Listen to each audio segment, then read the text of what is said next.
Assalamualaikum warahmatullahi ta'ala wabarakatuh.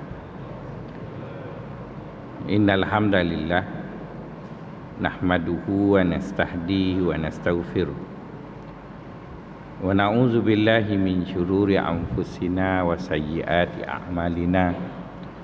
Man yahdihillahu fala mudhillalah wa man yudlil fala hadiyalah. Nashhadu an la ilaha illallah wa nashhadu anna Muhammadan abduhu wa rasuluh. Allahumma ja'alna minal ladzina yastami'una al-qawla fayattabi'una ahsana. Wa ba'd. Tuan-tuan, puan-puan, sahabat-sahabat yang dikasihi sekalian. Bicara pagi ini mengenai apa yang dikatakan oleh Allah Subhanahu wa taala mengenai orang-orang Yahudi, dan tidak ada satu gesaan daripada agama kita untuk membicarakan mengenai orang lain lebih daripada gesaan baginda untuk berbicara mengenai Yahudi. Terdapat sepotong hadis sahih baginda sallallahu alaihi wasallam bersabda, hadithu an bani Israila wala haraj wa man kadzaba alayya muta'ammidan falyatabawwa maq'adahu minan nar. Berbicaralah mengenai orang-orang Yahudi tanpa rasa bersalah. Sesiapa yang berbohong di atas namaku, iaitu nama baginda sallallahu alaihi wasallam, maka sesungguhnya dia telah menempah tempatnya di dalam neraka. Jadi tuan-tuan, tidak ada satu bangsa yang ada di dunia ini agama kita suruh bicara tentangnya melainkan Yahudi. Maka pastinya lah Yahudi ada keistimewaannya yang tersendiri yang menjadikan rasanya lebih baik kita kenal dia daripada kita tidak kenal dia. Kerana selepas daripada Allah bercerita secara detail di dalam Al-Quran mengenai mereka-mereka yang harus kita waspadai, yang paling banyak Allah bercerita mengenai orang yang harus kita waspadai selain daripada setan adalah Yahudi. Jadi pastinya lah Quran itu pun ada memberi petunjuk kepada kita, dan rasanya adalah tidak masuk akal jika ada orang berkata begini. Dia mengatakan kita jangan benci Yahudi, kita kena doa supaya Yahudi dapat hidayah dari Allah. Saya rasa ayat itu bolehlah kita katakan kepada orang lain bukan daripada Yahudi. Kerana orang Yahudi itu telah disifatkan oleh Allah sebagai orang yang sesat, dan kita baca penyataan kesesatan Yahudi itu satu hari 17 kali, tuan-tuan. Kita mengiyakan Yahudi itu sesat. Itu boleh dilihat dalam surah Al-Fatihah, di mana setiap kali kita baca Al-Fatihah, kita dapati kita akan memohon petunjuk dari Allah, dan di ujung Al-Fatihah itu Allah menyifatkan ghairil maghdubi alaihim waladdallin. Allah boleh je memilih perkataan lain untuk menunjukkan Yahudi itu sesat. Misalnya disebut dengan perkataan-perkataan yang bukan dhalun, tetapi Allah memilih perkataan dhal, sedangkan kita tahu dot itu adalah huruf qalqalah kubra. Supaya kita nak sebut pun payah, tapi kena sebut dengan sepenuh hati.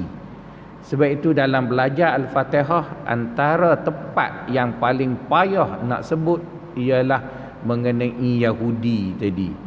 Ada ulama mengatakan perlu disebut dot itu penuh mulut, dan lidah hendaklah diletakkan di sebelah dinding kiri ataupun kanan pipi seseorang. apabila menyebutnya. Jadi gaya sebut itu pun sudah menunjukkan kepada kita Yahudi tak akan baik. Ghairil maghdubi alaihim waladdallin. Dan para ulama tak ada seorang pun yang berbeza pandangan bahawa yang dimaksudkan dengan waladdallin itu adalah Yahudi. Jadi tuan-tuan, bagi mereka yang kononnya bersangka baik bahawa Yahudi akan masuk Islam, Yahudi akan bertaubat, Yahudi akan insaf, Yahudi akan macam-macam itulah yang orang duduk cakap itu adalah suatu kedangkalan mereka tentang agama, bahawa mungkin kenyataan-kenyataan itu kita kata pada orang Kristian mungkin ada kebarangkalian. Kerana Allah sendiri ada menyatakan di dalam Al-Quran akan kebencian orang Yahudi kepada orang Islam itu berakar umbi sampai ke bawah akidah mereka lagi. Allah berfirman dalam Al-Quran, wala tajidanna asyaddatan lillazina amanul yahuda wallazina asyraku wala tajidanna aqrabahum mawaddatan lillazina amanu qalu inna nasara dzalika bi anna minhum qissisina wa ruhbana wa annahum la yastakbirun. Di mana Allah mengatakan kamu akan dapati orang-orang Yahudi itu adalah orang yang paling benci kepada orang Islam, dan sebaliknya kamu akan dapati ada sebahagian orang Kristian mereka itu simpati kepada orang-orang Islam. Jadi hari ini kita lihat orang Yahudi mengatakan bahawa mereka bukan sekadar tersilap bom pada hospital Asy-Syifa dan hospital-hospital lain. Sebaliknya mereka mengatakan mereka akan bom lagi dan akan bunuh semua orang Islam yang ada di Gaza dengan mereka adalah manusia yang bertaraf binatang, yang tidak layak hidup dan sebagainya. Tapi kita boleh lihat di seluruh dunia orang-orang Kristian merasakan perbuatan itu adalah perbuatan barbarian yang harus mereka menolak, mereka simpati dan sebagainya. Jadi kenyataan Allah itu adalah benar, dan kenyataan itu pasti akan benar sampai bila-bila, kerana yang bertutur mengenai perkara itu adalah Allah Subhanahu wa taala.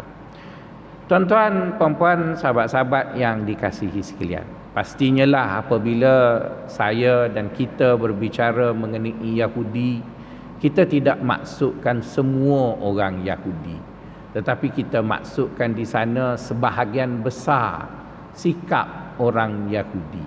Dan pastinya lah apabila kita menyebut mengenai Yahudi, kita juga tidak maksudkan agama yang dibawa oleh Nabi Allah Musa alaihi salatu wassalam. Kita tidak maksudkan kepada agama yang diteruskan oleh Nabi-Nabi Allah yang lain selepas daripada Musa, kerana keimanan kita kepada Nabi Allah Ibrahim, Nabi Allah Musa, Nabi Allah Yusuf, amanna billahi wa ma unzila ilaina wa ma unzila ala Ibrahim wa Ismail wa Ishaq wa Yaqub wa ma unzila ala, dan seterusnya. Maksudnya kita tidak menafikan agama Yahudi yang dibawa oleh Nabi Allah Musa. Kita juga tidak mempersendakan agama Yahudi, kerana agama itu adalah agama yang datang daripada Allah Subhanahu wa taala, sama seperti mana ajaran yang terdapat dalam Kristian yang masih suci yang datang daripada Allah, seperti mana ajaran yang dibawa oleh baginda sallallahu alaihi wasallam. Tapi bicara kita adalah mengenai orang Yahudi yang Allah, begitu juga dengan kitab mereka sendiri, berbicara mengenai mereka itu dalam bentuk yang terlalu buruk. Tuan-tuan, rasanya kalau kita pergi ke mana-mana hotel yang bertaraf antara bangsa, maka kita akan dapati dalam hotel tersebut ada sebuah kitab Injil. Dan kitab itu ada dua bahagian, satu perjanjian lama dan satu perjanjian baru. Rasanya buku itu untuk dibaca bukanlah suatu yang sukar. Dan bila tuan-tuan buka buku perjanjian lama, maka kita tanya orang Kristian dan tanya orang Yahudi, adakah kitab ini ditulis oleh kamu ataupun ditulis oleh Tuhan ataupun datang dari Tuhan? Maka mereka semua akan mengatakan bahawa kitab itu adalah datang dari Tuhan. Maka kita mengambil andaian bahawa kitab itu benar-benar datang dari Tuhan. Maka mari kita berbicara mengenai mereka di dalam kitab mereka yang mereka mendakwa ianya datang dari Tuhan mereka. Jadi tuan-tuan bacalah dalam surah pertama Genesis, ataupun tuan-tuan baca dalam surah kedua Bilangan, tuan-tuan baca dalam surah ketiga Keluar, tuan-tuan baca dalam surah keempat dan sebagainya yang terdapat dalam perjanjian lama, tuan-tuan akan dapati kitab mereka sendiri pun menggambarkan bahawa orang Yahudi itu jahat. Bukan kitab kita ya. Kalau kita baca Al-Quran, mungkin mereka akan mengatakan itu ialah rekaan Muhammad untuk memburuk-burukkan Yahudi. Itu mungkin boleh dikatakan begitu. Tetapi bacalah kitab mereka sendiri yang mereka klaim bahawa kitab itu memang datang dari Tuhan mereka. Jadi apabila kita baca kitab yang didakwa oleh mereka datang daripada Tuhan mereka sendiri, maka kita dapati bahawa orang Yahudi itu menggambarkan Nabi mereka jahat, menggambarkan Tuhan mereka jahat, menggambarkan mereka juga jahat, tuan-tuan. Jadi kejahatan itu pada kepercayaan orang Yahudi tidak hanya mereka yang jahat, Tuhan mereka pun jahat juga, tuan-tuan. Jadi apabila mereka menggambarkan Tuhan mereka jahat, maka kalau mereka buat jahat, maka mereka rasa tak apalah sebab bukan aku je jahat, Tuhan pun jahat juga, tuan-tuan. Saya pernah jadi pengerusi jawatan kuasa tata tertib untuk pecat beberapa staf yang jahat tadilah. Dan saya pun tak tahu kenapa pihak universiti suruh saya jadi pengerusi. Mungkin muka saya tak kesian ke, tak tahulah. Jadi sebelum dibuat keputusan untuk pecat staf tu kerana dia mencuri, tipu klaim dan sebagainya, maka kita jawatan kuasa kata kalau dia minta maaf, dia menyesal, kita tak pecat kot.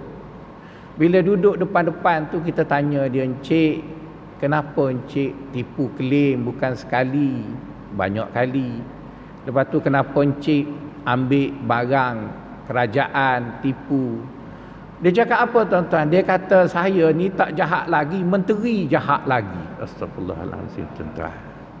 Dia kata saya jahat sikit je, menteri banyak lagi. Maksudnya dia tak menyesal langsung, tuan-tuan, apa yang dia buat. Jadi kita pun okey encik, dah habis dah cakap, dah habis. Kita pun tanda tangan sampai patah mata pen, buang je lah dia tu, tuan-tuan. Jadi Yahudi pun lebih kurang orang tu lah, tuan-tuan. Dia membina alasan untuk dia buat jahat, dia gambarkan Tuhan dulu jahat.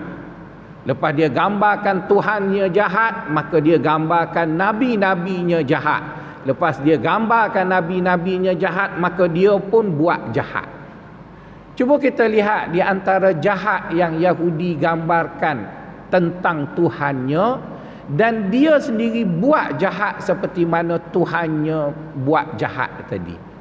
Disebut dalam kitab Genesis, surah yang paling panjang dalam kitab perjanjian lama orang Yahudi, di mana mereka menggambarkan bahawa Tuhan pernah turun ke bumi dan wrestling dengan Yakub, iaitu dengan bapa Israel tadi.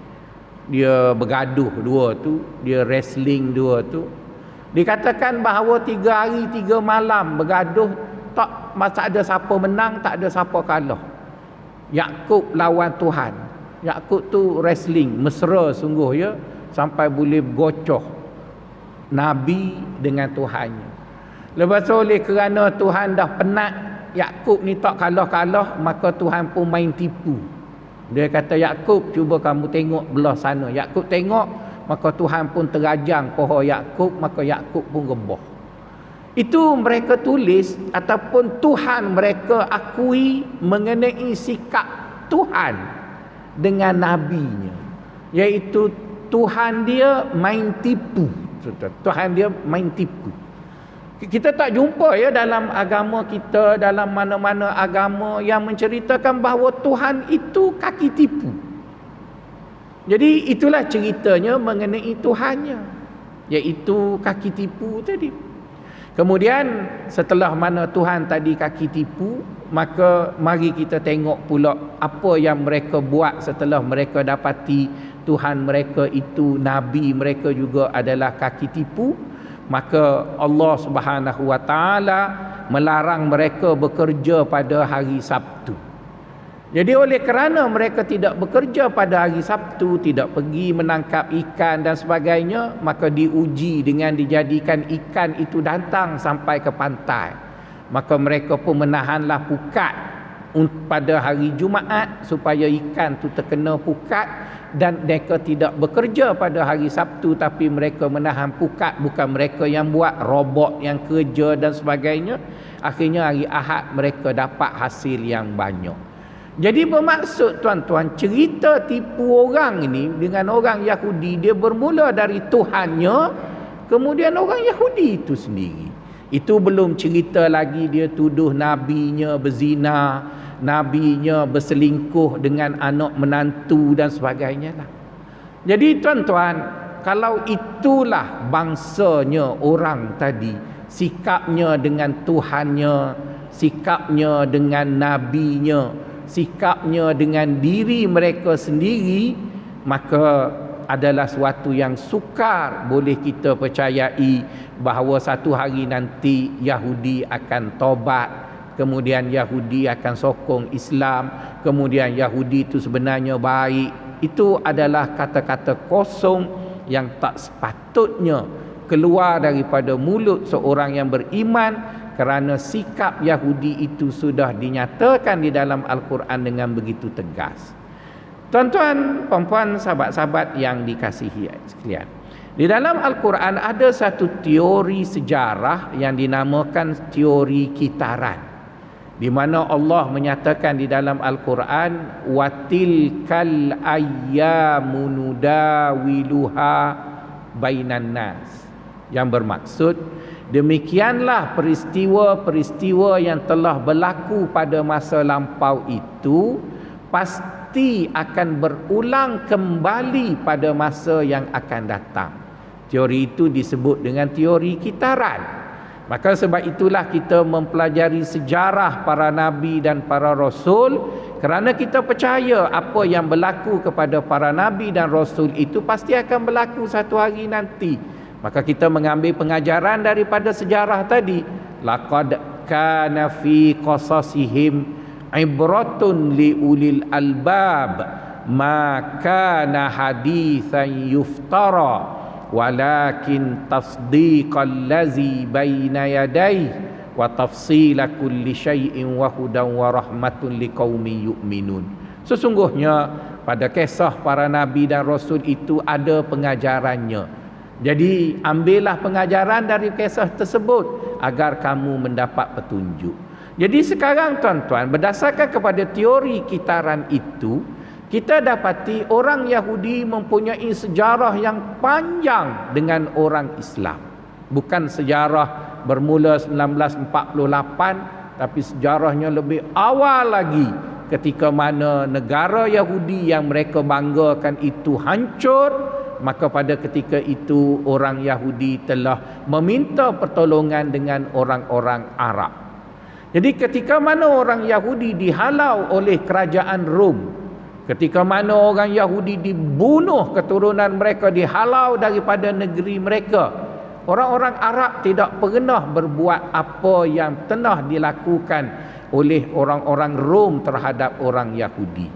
Suatu yang agak pelik ya tuan-tuan. Kita berjiran dengan orang tolong kita, orang buat baik dengan kita, kita balas dengan suatu tindakan yang tidak berperi kemanusiaan. Sebaliknya orang yang bunuh kita itu, kita nampaknya tidak buat apa-apa padanya. Jadi watak orang Yahudi itu adalah manusia yang pelik, tuan-tuan, dalam dunia ini, yang kadang-kadang lebih sukar untuk kita berinteraksi dengan mereka. Susah kita berinteraksi dengan orang India pun, sehingga ada pepatah Melayu mengatakan kalau jumpa ular dengan jumpa India, kata India dulu ataupun pukul India dulu. Tapi tak adalah susah sangat, sebab India tu bila dia dah masuk Islam, dia dah jadi Melayu, tuan-tuan. Tapi Yahudi ini, tuan-tuan, dia tak akan masuk mana-mana agama, dan dia bersikap seperti itu sepanjang sejarah. Maka pastinya lah orang Yahudi adalah orang yang dilaknat, dan bukan dilaknat oleh Allah sahaja, iaitu Tuhan orang Islam. Sebaliknya dilaknat oleh nabi-nabi mereka dengan firman Allah, lu'inal lazina kafaru min bani Israila ala lisani Daud wa Isa bin Maryam. Dilaknat orang-orang Yahudi yang jahat itu melalui lidah nabi mereka, iaitu Daud, nabi yang mereka banggakan. Begitu juga dengan Nabi Isa alaihi salatu wassalam, di mana dia seorang Yahudi yang diangkat menjadi nabi, tetapi dia dibunuh juga oleh orang-orang Yahudi. Jadi oleh kerana itu, tuan-tuan, cerita Yahudi cukup menarik, dan kalau berasaskan kepada corak berfikir Saidina Umar, di mana Umar mengatakan tidak mungkin seseorang itu memahami Islam jika seseorang itu tidak memahami pemikiran yang bertentangan dengan Islam. Jadi di zaman Umar, tuan-tuan, belum ada modernism. Di zaman Umar belum ada Zionism. Di zaman Umar belum ada komunism. Di zaman Umar belum ada idealisme yang kita jumpa pada hari ini. Tapi apakah maksud Umar apabila Umar mengatakan la yafhamul Islam man la ya'riful jahiliyah? Tidak mungkin seseorang itu memahami Islam jika dia tidak memahami pemikiran yang opposite dengan Islam tadi. Jadi seolah-olah Umar bin Khattab meminta kita berfikir, di mana selain daripada kita belajar semayang, selain daripada kita semayang belajar baca Quran, selain daripada kita belajar tasawuf, selain daripada kita belajar apa-apa yang kita belajar dari agama kita, kita juga kita tahu siapa yang musuh kita, sama ada ianya musuh tradisi ataupun ianya musuh baru. Dan pada realiti kurikulum pengajian kita, kita dapati tidak ada ustaz khusus yang mengulas mengenai Yahudi, dan saya pun tidak berhasrat untuk mengulas panjang, kerana dulunya pernah mengajar tapi dibuang, betul kan? Sekarang tinggal kuliah subuh satu-satu je, yang lain dah kena tolak, tuan-tuan. Carilah ustaz lain yang rasa lebih sesuai. Jadi tuan-tuan, apa yang ada pada orang Yahudi itu, tuan-tuan, ianya harus dibicarakan, kerana dalam banyak-banyak agama yang ada di dunia ini, baginda tidak pernah menganjurkan kita berbicara mengenainya secara detail lebih daripada berbicara mengenai Yahudi. Seperti mana hadis yang saya baca pada awalnya, hadithu ambani Israila wala haraj. Berbicaralah mengenai Yahudi itu dengan tanpa rasa bersalah. Jadi oleh kerana itu, tuan-tuan, perbincangan mengenai Yahudi adalah suatu yang berkait dengan agama. Kerana Yahudi itu sering mendakwa bahawa dia lebih sulung daripada dua agama langit yang lain, iaitu Kristian dan juga Islam. Dia sering mentertawakan apabila kita mengatakan agama kita benar, dengan mengatakan bahawa agama yang benar adalah agama Ibrahim, dan dia tidak memperakui bahawa Ismail itu adalah anak Ibrahim. Maka dia klaim berbagai klaim dan sebagainya, tapi sayang apa yang kita lihat terhadap perlakuan mereka mengenai agama mereka, mereka sendiri yang menghancurkannya. Jadi tuan-tuan, dalam hidup beragama ataupun sejarah orang Yahudi bersama orang Arab dan akhirnya menjadi bersama orang Islam dan sampailah ke hari ini, ianya adalah sejarah yang perlu kita ketahui. Bahawa ketika mana Yahudi sampai ke Madinah, setelah mana mereka dihalau daripada Palestin oleh kerajaan Romawi, mereka sampai di Madinah yang pada ketika itu bernama Yathrib. Dan ketika mana mereka sampai, mereka adalah pelarian yang hina dina, yang tidak mempunyai tanah air, dihalau dan dibunuh oleh orang-orang Rom Kristian oleh orang-orang Rom pada ketika itu.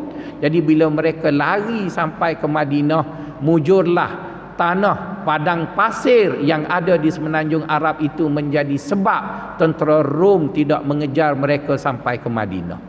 Sesampai mereka di Madinah, mereka meminta belas kasihan orang Arab yang berada di Madinah pada ketika itu, iaitu orang Aus dan juga Khazraj.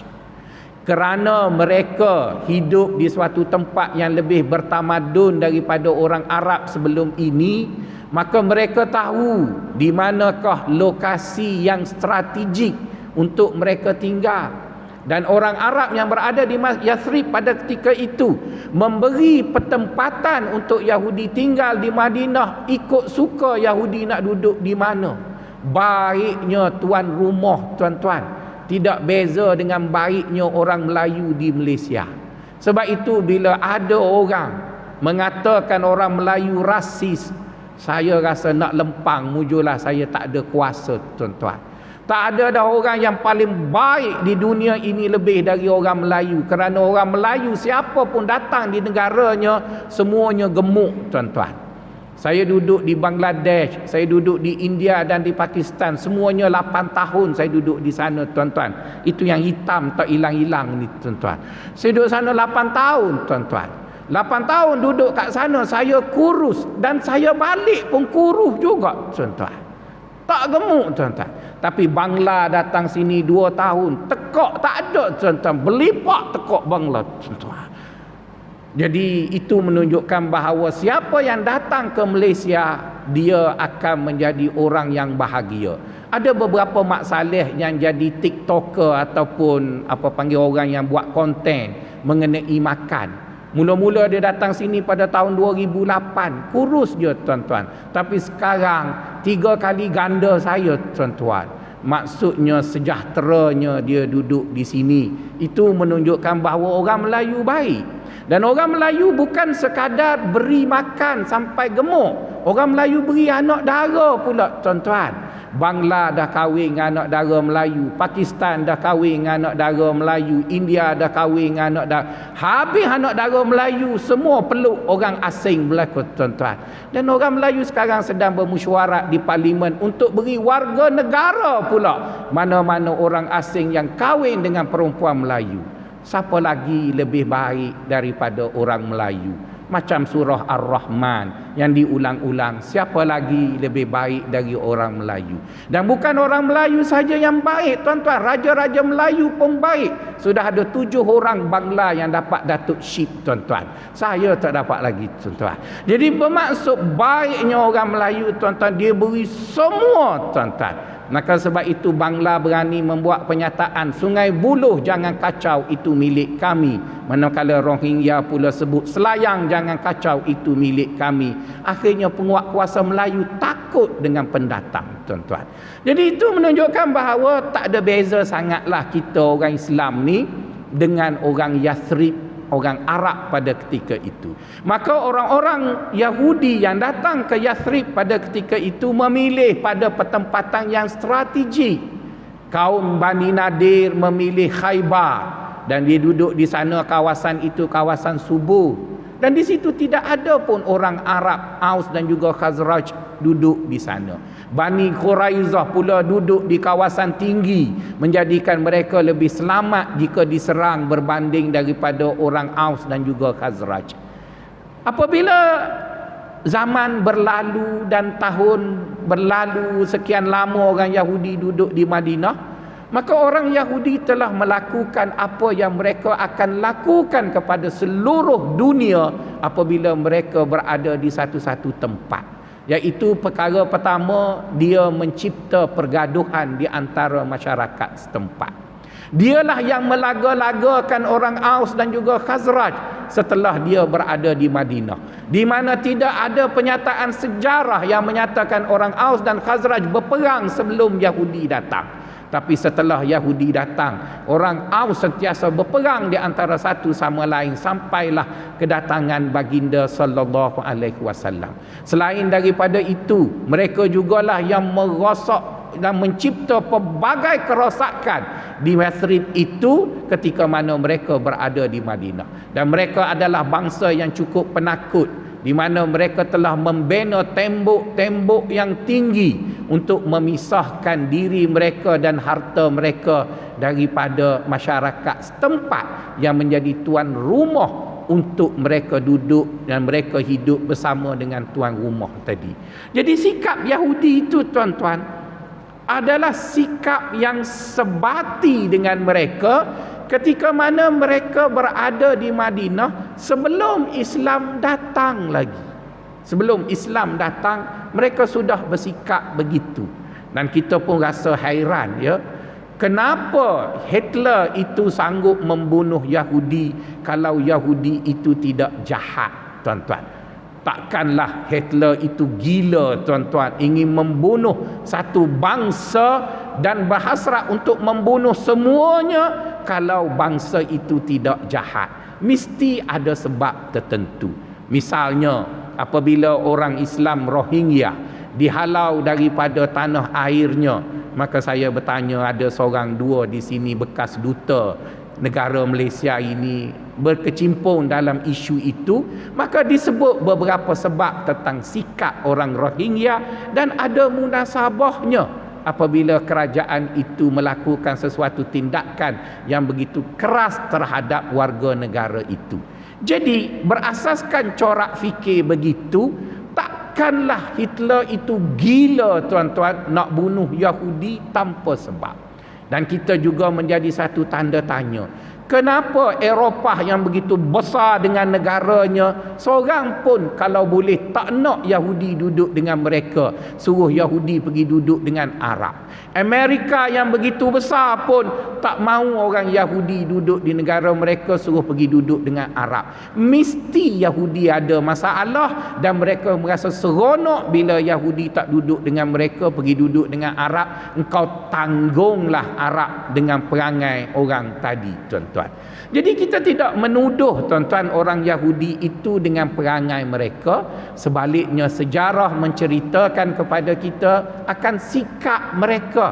Dan mereka bukan sekali itu mereka buat pada orang yang memberi mereka tumpang. Mereka juga buat kepada orang-orang Morocco. Mereka buat juga kepada orang-orang di Tunisia. Mereka buat perbuatan yang sama sekarang kepada orang Palestin yang telah memberi mereka duduk bersama dengan mereka. Kita andaikanlah bahawa Palestin itu adalah negeri yang dijanjikan oleh Allah kepada Yahudi. Kita andaikan bahawa dakwaan itu benar, maka kita pergi kepada sejarahnya bahawa ketika mana Yahudi dijanjikan sebuah negara untuk mereka adalah suatu tawaran yang menarik, iaitu ditawarkan bumi Palestin kepada mereka. Pada ketika itu mereka dihina di Mesir, mereka diperhambakan oleh Firaun. Dan cuba lihat apa sikap orang Yahudi ketika mana mereka ingin masuk ke Palestin. Apa sikap Yahudi ketika mana mereka ingin masuk ke Palestin? Mereka adalah orang yang penakut sungguh, tuan-tuan. Dan kita boleh lihat, dulu saya belajar dan saya bayangkan bagaimana penakutnya Yahudi. Tapi dalam seminggu dua ini, apabila tengok askar Yahudi ditangkap oleh Hamas, Hamas pegang baju je, tuan-tuan, bukan lempang, pegang daba baju ataupun kolor baju, terkencing, tuan-tuan. Askar apa, tuan-tuan? Malu, tuan-tuan. Terkencing tuan-tuan, kerana pegang kola baju je dia terkencing tuan-tuan. Lepas tu bila kena sedikit serpihan peluru, tak mati pun, tapi meriau mengalah kepada lembu gila tuan-tuan. Maka itu menggambarkan betul mereka adalah bangsa yang penakut untuk bertemu dengan orang yang mereka sepatutnya berani menentang. Apabila mereka keluar dari Mesir, cuba lihat apa yang disebut oleh kitab mereka sendiri. Bacalah dalam Perjanjian Lama, ditulis dalam kitab Perjanjian Lama ada nama satu surah iaitu Keluar. Dalam surah itu ataupun dalam bab itu menceritakan bagaimana orang Yahudi keluar daripada Mesir untuk pergi ke bumi yang dijanjikan, iaitu pada malam sebelum daripada mereka lari dari Mesir, mereka telah meminjam barang kemas orang Mesir sebanyak mungkin dengan alasan mereka ingin menyambut hari raya. Jadi oleh kerana mereka orang miskin, mereka hamba, mereka tak ada perhiasan, maka mereka pinjam sebanyak mungkin dari orang Mesir. Lepas tu malam besoknya mereka lari. Dan yang menyedihkan dikatakan dalam kitab itu, ianya perintah Tuhan. Tuhan suruh orang Yahudi mencuri. Dia gambarkan bahawa mencuri barang orang itu perintah Allah. Agama apa ya tuan-tuan? Teruk-teruk ayah Pen pun dia tak ajar curi barang orang tuan-tuan. Ayah Pen masih bayar cukai tanah di pondok yang dia buat tadi yang ajarannya sesat tadi tuan-tuan. Ini Yahudi yang klaim bahawa dia agama daripada Allah, Tuhannya suruh dia mencuri. Jadi kalaulah Tuhan yang Yahudi sembah itu Tuhan yang sama dengan kita, maka kita malu nak sembah Tuhan tu, sebab Tuhan tu pernah suruh orang mencuri tuan-tuan. Jadi orang Yahudi merasakan bahawa mereka mencuri pada malam itu bukan dosa. Mereka mencuri pada malam itu ialah taat kepada perintah agama. Kemudian setelah mana mereka mencuri sebanyak mungkin harta perhiasan orang-orang Mesir, mereka pun lari. Penakut punya orang tuan-tuan, lari sampailah kepada persisir ataupun sampai ke pantai Mesir sana nak menuju ke Sinai. Maka Raja Mesir kejar dari belakang. Oleh kerana kita berbicara mengenai Musa, maka konotasi perbincangan kita ialah Musa baik, Fir'aun jahat. Ya betul, apabila kita berbicara mengenai Musa kerana Musa baik. Tapi hari ini kita tidak berbicara mengenai Musa, kita bicara mengenai Yahudi. Maka dalam kes ini Yahudi jahat. Dan Yahudi jahat tuan-tuan, curi barang orang.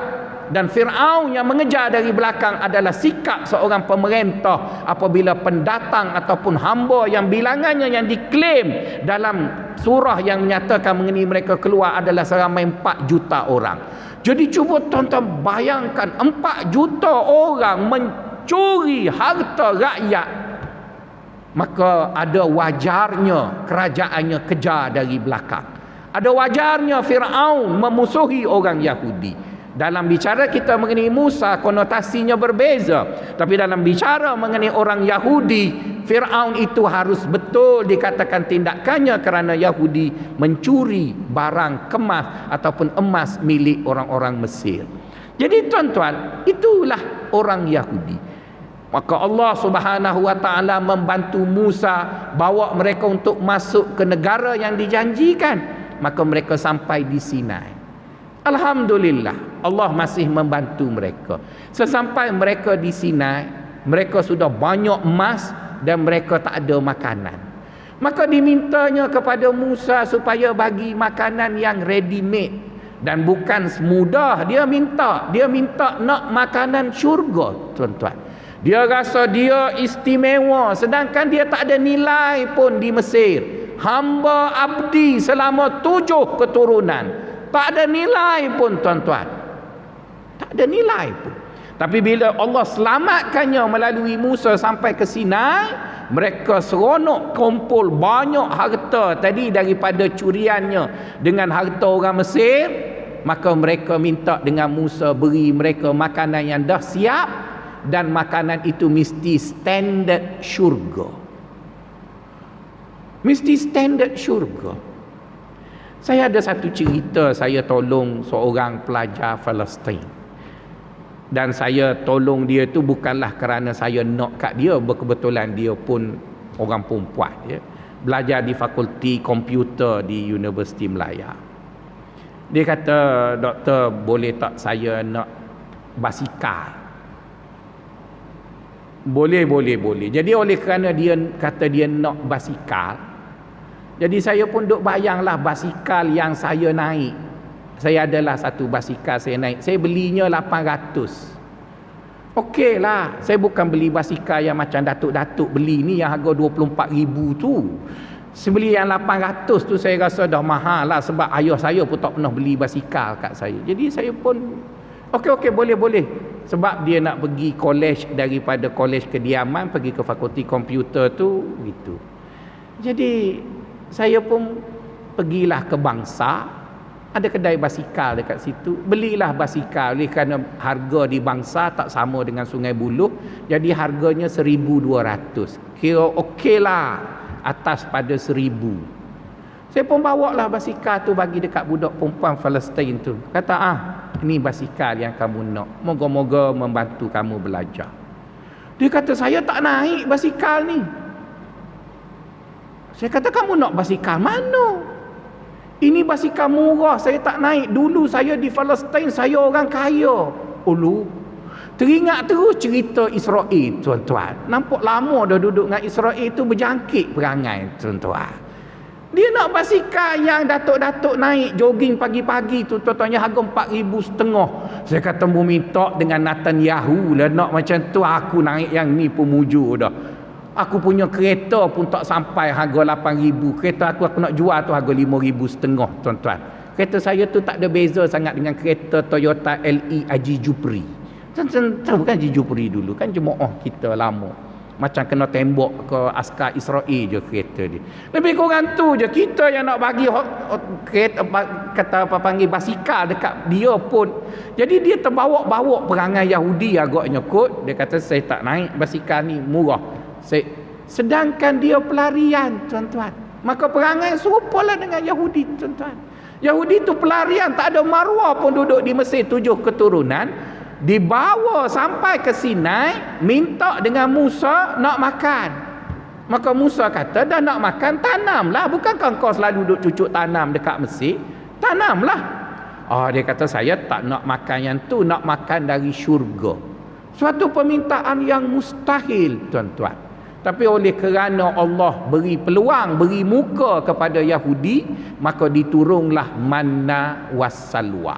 Jadi ketika manna wassalwa itu diturunkan, ianya hasil daripada kemelampauan dalam meminta sesuatu, maka diberi pesan pula, jangan simpan, makan, lepas tu sudahlah. Tapi mereka semua, tuan-tuan, tamak. Kerana tadi dah curi harta orang Mesir, dah pandai mencuri, maka mereka curi juga manna wassalwa, tuan-tuan. Jadi nampaknya mereka tidak curi duit manusia je, duit Tuhan pun mereka curi juga, tuan-tuan. Setelah mana mereka curi manna wassalwa itu, maka mereka duduk sekejap, mereka rasa boring, tak ada Tuhan nak sembah. Maka mereka minta dengan Musa supaya Musa buat Tuhan untuk mereka sembah, yang disebut dengan lembu Samiri itu. Itulah yang diminta oleh orang Yahudi. Maka mereka telah memelukakan hati Allah yang menjanjikan mereka tanah, air tadi, satu, sampailah di saat terakhir apabila Musa meminta dengan mereka suatu pengorbanan untuk mendapat tanah air tadi, maka Musa kata, mari kita pergi ke Palestin dan kita berperang dengan penduduk asal. Quran sebut begitu, bahawa ketika mana Yahudi ingin memasuki Palestin, pada ketika itu sudah ada orang duduk di Palestin itu. Yahudi tidak pergi di tanah gersang. Kalau Yahudi nak claim itu tanah yang dia datang tak ada orang, pergi duduklah Sinai. Sinai tak ada orang, tuan-tuan, duduk situ. Tak mahu pula, tuan-tuan. Tapi dia nak pergi ke Palestin, dan pada ketika itu sudah ada orang duduk di situ. Ada orang Kanaan, ada orang Finik, sudah ada tamadun yang ada di situ. Malah kalau kita lihat gambar Palestin pada 1948 jauh lebih hebat daripada Kuala Lumpur pada ketika itu 1948. Hanya ialah lombong-lombong Cina yang duduk di sana dengan beberapa buah rumah sahaja. Bermaksud pada ketika Israel ataupun Yahudi masuk ke Palestin, buat kali pertama, belum dibina lagi haikal Daud, belum dibina lagi haikal Sulaiman, belum dikatakan lagi mereka membina negara di atas Palestin itu. Di situ sudah ada orang yang duduk. Dan orang Yahudi bila diajak berperang, kita semua tahu dalam Al-Quran menyebut, izhab anta wa rabbuka faqatila inna hahuna qaidun. Orang Yahudi kata pada Musa, wahai Musa, kalau kamu nak masuk ke Palestin, kamu pergilah dengan Tuhan kamu. Kami tak nak pergi. Kami tak nak pergi. Nanti bila dah menang, berilah dekat kami. Jadi tuan-tuan, sejak daripada itulah Allah menarik balik tawarannya untuk mendapat Palestin. Maka di atas kemurkaan Allah itu, semua yang ada pada ketika itu disesatkan di Sinai selama 40 tahun dan mati semua generasi itu. Bangkitlah generasi baru yang baru berjuang dengan Yusha ibn Nun, dan akhirnya mereka dapat masuk ke dalam bumi Palestin.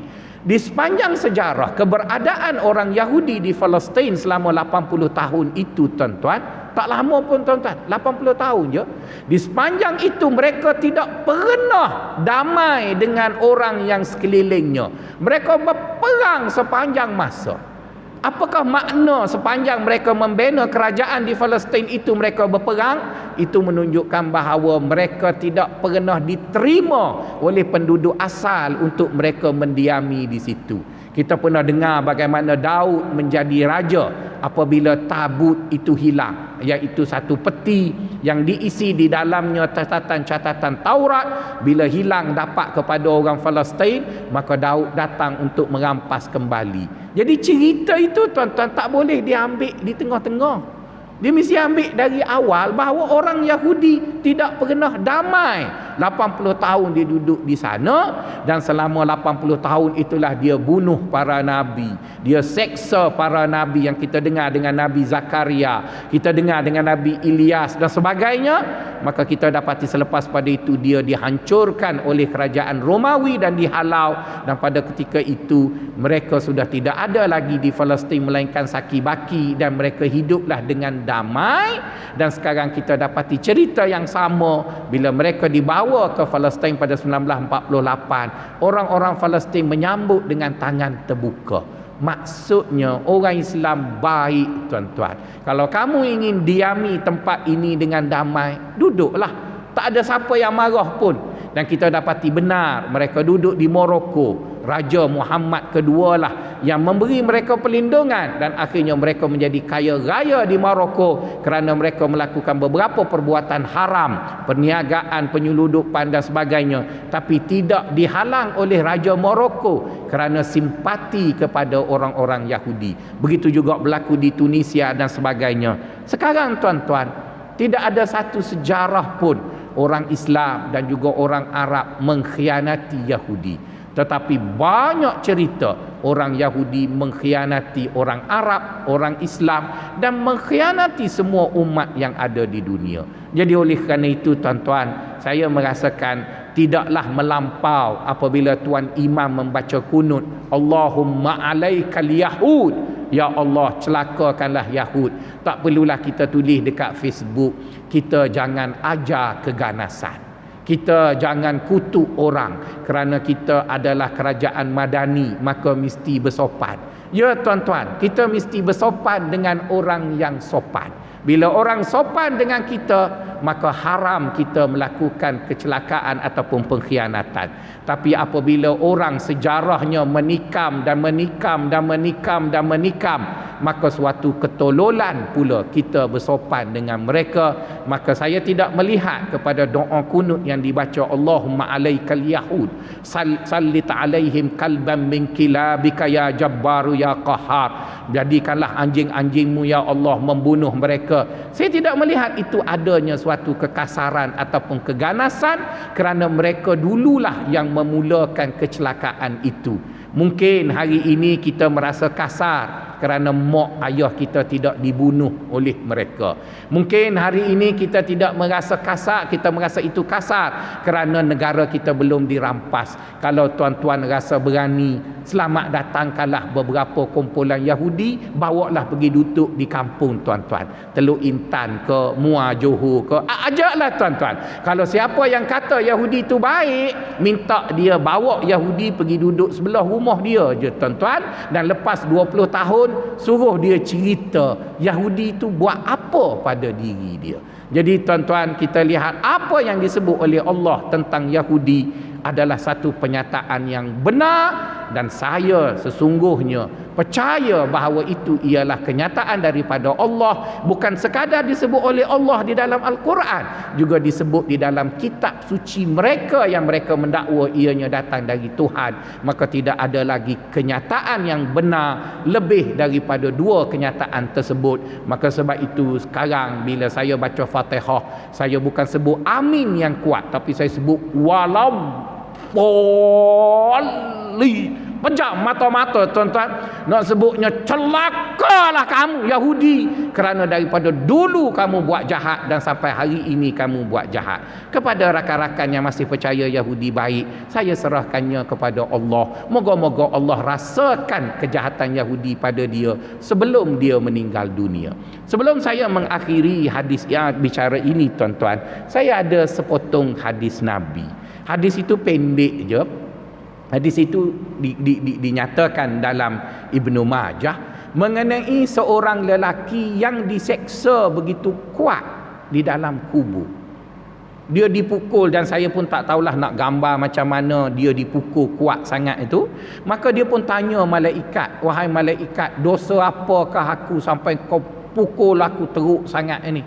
Maka kata malaikat, kamu buat dua dosa.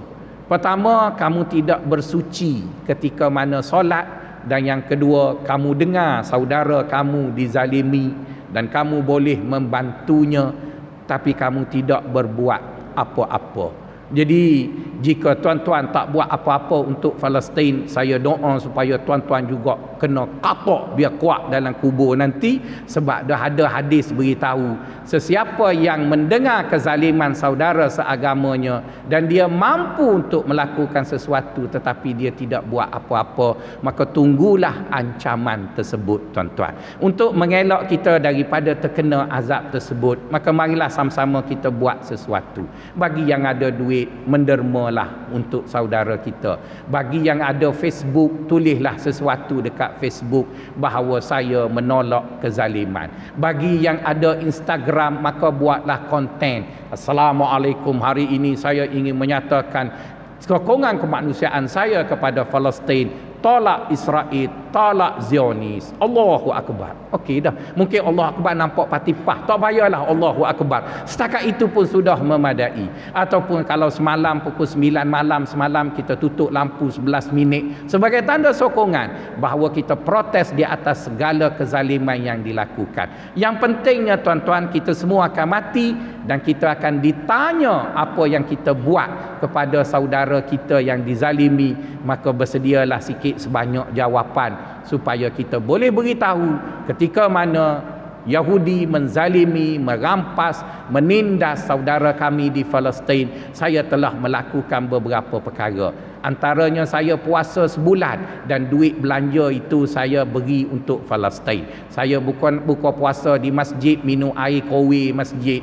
dan saya pagi makan nasi lemak masjid supaya duit yang belanja beli nasi itu diberikan kepada Palestin. Setidak-tidaknya saya telah berbicara dengan cucu saya. Konten yang disampaikan oleh Ustaz Faisal pada pagi ini sungguh bersemangat, walaupun saya tak ada kencing manis dan juga darah tinggi, tapi bila sebut pasal Palestin terus naik darah.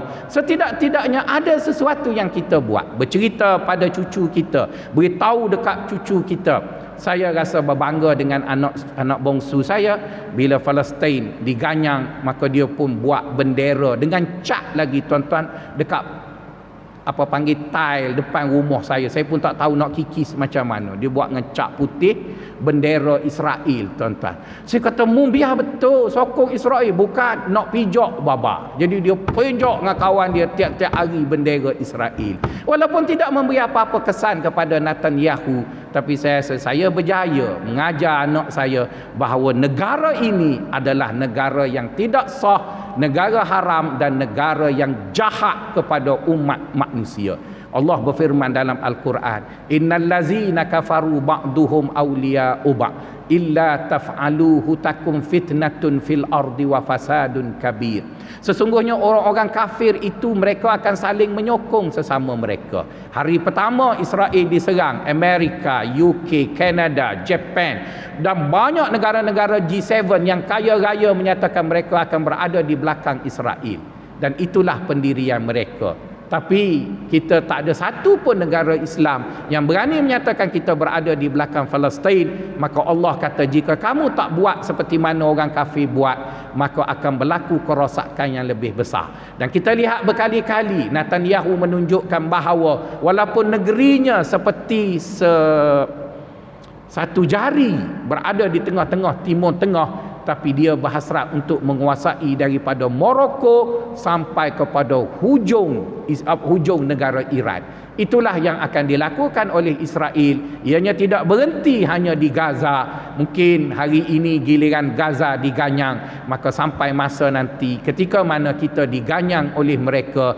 jangan berharap Allah akan tolong mereka kita kerana kita tidak pernah menolong mereka. Disebut dalam satu hadis, man khazalal muslimina khazalahu Allahu fid dunya wal akhirah. Sesiapa yang membiarkan saudara seagamanya dizalimi tanpa dia bantu sedangkan dia mampu, maka Allah akan biarkan dia susah sendirian, tidak akan dimantu oleh Allah Subhanahu wa taala. Maka oleh kerana itu tuan-tuan, bicara mengenai Israel masih menarik, tapi oleh kerana nasi dah siap, air pun dah siap, saya sampai tadi pun nampak air dah siap bacuh dah, nanti sejuk pula.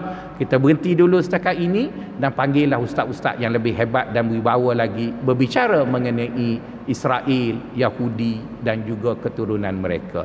Assalamualaikum warahmatullahi wabarakatuh.